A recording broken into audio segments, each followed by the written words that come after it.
नमस्कार, भारतीय न्यूज़ 24 में आपका स्वागत है। मैं हूं विष्णु वर्मा और हम हैं इस समय नगला हरमुख वार्ड 12 के अंदर, जहां बीते वर्षों में 2 बार यहां से पार्षद बन चुके हैं डॉक्टर श्री कृष्णा जी, और 2 बार इन्होंने निर्दलीय चुनाव भी लड़ा जो अपनी सफलता नहीं पाई, और दोबारा से इन्होंने फिर अपनी क्षेत्र की जनता के बीच जाने का फैसला किया है। और आज हम इनसे जानेंगे कि अब आने वाले समय में, वर्तमान समय में आपके मोहल्ले में कौन कौन सी समस्याएं हैं। पहले तो आप अपना परिचय दीजिए डॉक्टर जी। जय भीम। मेरा नाम डॉक्टर श्री कृष्णा, मैं पूर्व पार्षद हूँ। वार्ड 12 नगला हरमुख में रहता हूँ।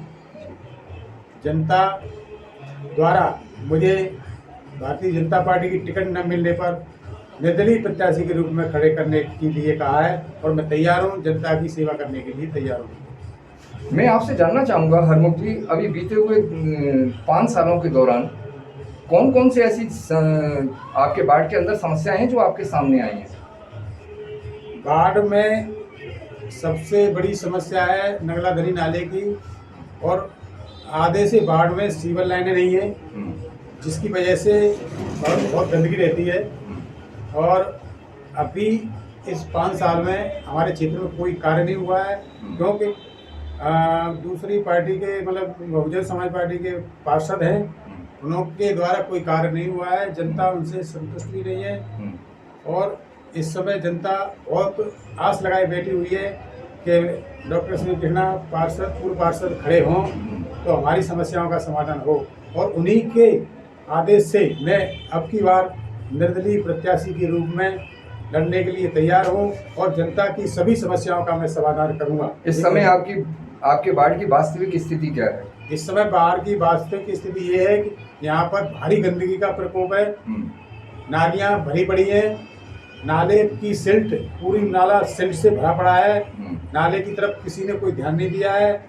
हमारे यहाँ जो भी जनप्रतिनिधि हैं किसी तरह के, वो मतलब बिल्कुल ध्यान नहीं दे रहे हैं। ये मलिन बस्तियाँ हैं, इसीलिए इनकी तरफ कोई ध्यान नहीं देता है। कोई विकास कार्य नहीं हुए हैं यहाँ पर, और न अभी तक हुए हैं, न मुझे उम्मीद दिखाई दे रही है। लेकिन अगर मुझे मौका मिला जनता की तरफ से तो मैं इन समस्याओं को प्राथमिकता के तौर पर दूर कराऊंगा। इस समय वर्तमान में जो आपके सामने समस्याएं आई हैं, उनका कोई आपने रोड मैप या कोई डायरी या सारा लेखा जोखा तैयार करके रखा है?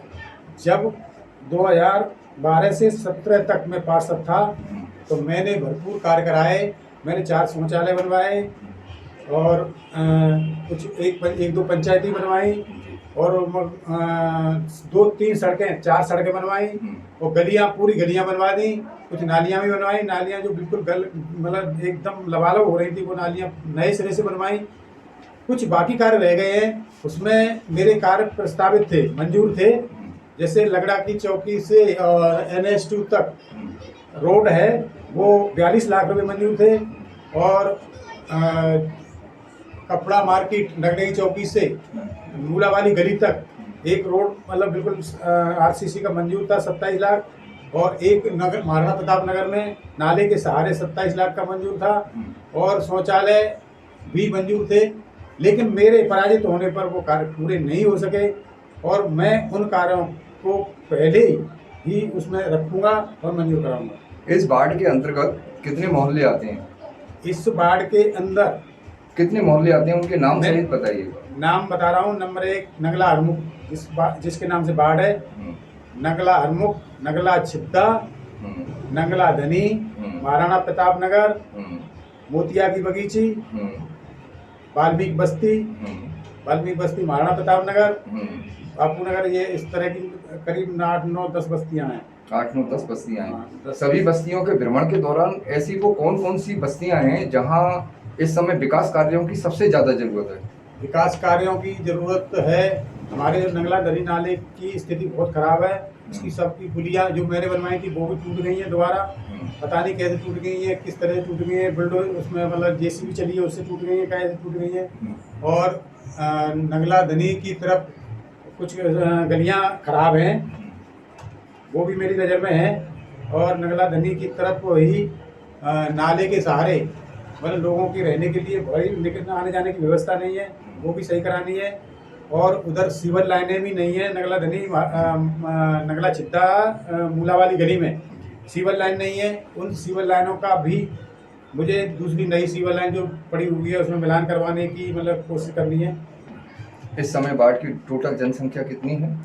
टोटल वोटर हैं हमारे यहाँ 15,000, जनसंख्या करीब होगी 30 के करीब। जो वोटर हैं, वोटर संख्या है, वोटर संख्या करीब 15,000 होगी। 15,000। इनमें इन 15,000 में ऐसे कितने व्यक्ति होंगे जिनके अभी तक आधार कार्ड या परिचय पत्र या वोट डालने से संबंधित सामग्री का अभाव है?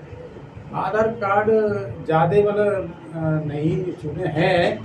जिन लोगों के जैसे कोई बाहर के आए हुए हैं वो यहाँ पर रह रहे हैं, उनके आधार कार्ड नहीं बने। वैसे यहाँ के जो रहने वाले हैं वो तो एक सूक्ष्म छोटे से ही मतलब उस पर होंगे जो जिनके मतलब इस तरह से। अभी तक आपने कुछ मतदाताओं के पहचान पत्र या वोटर कार्ड वगैरह बनवाए हैं? अभी जो निकाय चुनाव की वोटर लिस्ट है उसमें हमने करीब 300-400 वोट बढ़वाए, जो उनके रह गए थे, छूट गए थे, उनके वोटर कार्ड, आप परिचय पत्र वगैरह बनवाए? निकाय चुनाव में परिचय पत्र नहीं बनता है। आधार कार्ड वगैरह तो बनवाए। जो एक मतदाता को जरूरत होती है वोट देने के लिए, वो विधानसभा के चुनाव में मतदाता की पहचान पत्र की जरूरत होती है। वो पहले विधानसभा की जो पुनरीक्षण कार्यक्रम चलता है उसमें हमने काफ़ी वोट बनवाए हैं और उसमें मतलब कुछ रह गए हैं। जो 18 साल के मतलब नए लड़के लड़कियां होते हैं उनके हम आगे के उसमें बनवाते रहेंगे। अच्छा, बीते समय 2 साल पहले काफ़ी कोरोना का बहुत ज़्यादा आलम रहा शहर के अंदर, गली गली के अंदर बहुत ज़्यादा प्रकोप रहा कोरोना के समय। कोरोना के समय आपने किस तरह से समाज की सेवा की, जनता के बीच कौन कौन से कार्य किए?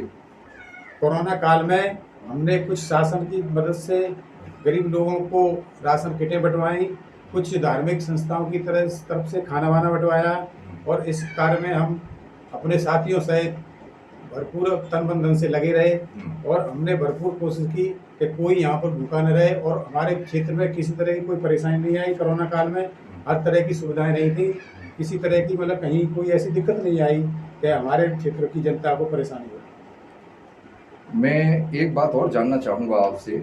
आप निर्दलीय प्रत्याशी के तौर पर खड़े हुए हैं, सभी दलों के और पार्टियों के प्रत्याशी इस मैदान में उतरेंगे। आपके अंदर ऐसी क्या विशेषताएं रहेंगी, ऐसे क्या उल्लेखनीय कार्य रहेंगे जिन्हें आप जनता से परिचित कराएंगे? जनता मुझे इस तरह से ज़्यादा चाहती है क्योंकि मैं जनता की सेवा के लिए 24 घंटे, मेरे यहाँ कोई टाइम नहीं है जनता से मिलने का, इसीलिए जनता मुझसे हर समय खुश रहती है और हर समय मेरे सहयोग के लिए मेरे पास आती है। अब भी बेशक पार्षद दूसरा है लेकिन काम मेरे द्वारा ही कराए जाते हैं। जो ऐसे कौन कौन से उल्लेखनीय कार्य हैं, उल्लेखनीय कार्य का मतलब जो इनका उल्लेख कर सकते हैं 4 आदमी जिनको जानते हैं, वो ऐसे कौन कौन से उल्लेखनीय कार्य हैं जो अभी तक आपने बाढ़ के लिए किए हैं, इस बाढ़ की जनता के लिए? सबसे पहले जब हम पार्षद भी नहीं थे 1999 के आसपास, तो हमने अपने एक विधायक जी थे उनके सहयोग से पंचायतियाँ बनवाई, कुछ गलियाँ बनवाई। जब वो लोगों को लगा कि ये व्यक्ति पार्षद न होते हुए भी ऐसे कार्य करा सकता है तो पार्षद होने के बाद में कैसे कार्य कराएगा, अच्छे कार्य कराएगा, इसीलिए ये व्यक्ति ही हमारा पार्षद होना चाहिए। ये सामने आपकी जनता है, आप अपनी जनता से क्या अपील करेंगे? हाथ जोड़ के अपनी जनता से अपील करिए। मैं जनता से यही अपील करूँगा कि आज तक मैं आपकी सेवा करता आया हूँ और अब भी सेवा करता रहूँगा। मुझे पिछले अगर मुझसे कोई गलती हुई है उसके लिए मैं क्षमा चाहूँगा और अपनी गलतियों को पूरी रूप से सुधारूंगा और आपकी सेवा में मरते दम तक आपकी सेवा करता रहूँगा। भारतीय न्यूज़ 24 से आपका स्वागत है श्री कृष्णा जी, और हम चाहेंगे कि आप विजयी हों। नमस्कार। नमस्कार।